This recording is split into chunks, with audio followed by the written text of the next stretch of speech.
na walang gutom program. Ang bago rito po ay hindi lamang natin iniintindi yung ating yung food supply, ika nga, yung kakulangan ng pagkain.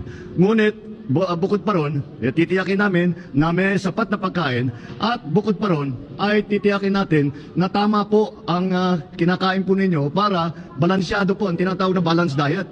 Meron tayong mga bigas, mais, para naman meron tayong sinusunog, meron tayong protein na tinatawag isda, karne, at siyempre gulay, para naman maging healthy, para kumpleto po ang diet ninyo. Hindi na po maaari na isang bandehadong kanin tapos isang pirasong sardinas. Hindi na po pwede yun. Kaya ito po ang ating programa.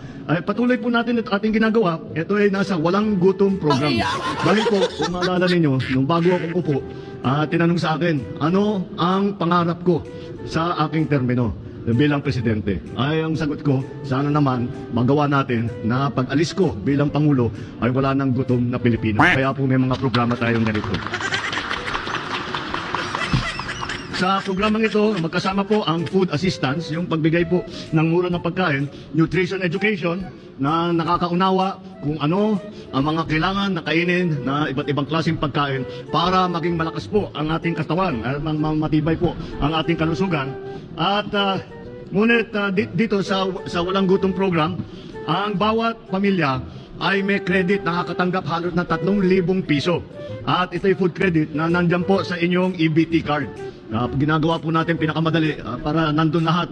Imbis na dati, nagsimula ito, meron pa tayong counting notebook eh. May notebook tayo na ganun. Ngayon high-tech na po tayo ngayon.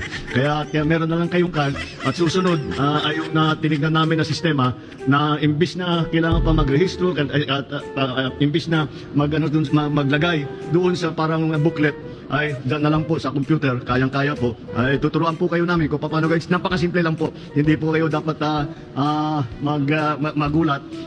Kayang-kaya po ninyo magawa yan.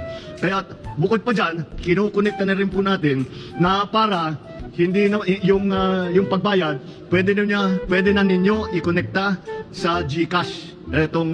Yung pambayad. Para lahat ginagawa sa telepono o sa computer para mas madali. Bumaba na po dahil dito sa programang ito, bumaba na po ang hunger rate, ang mga gutom sa household beneficiary. Lahat po sa beneficiaryo natin, bumaba na po ang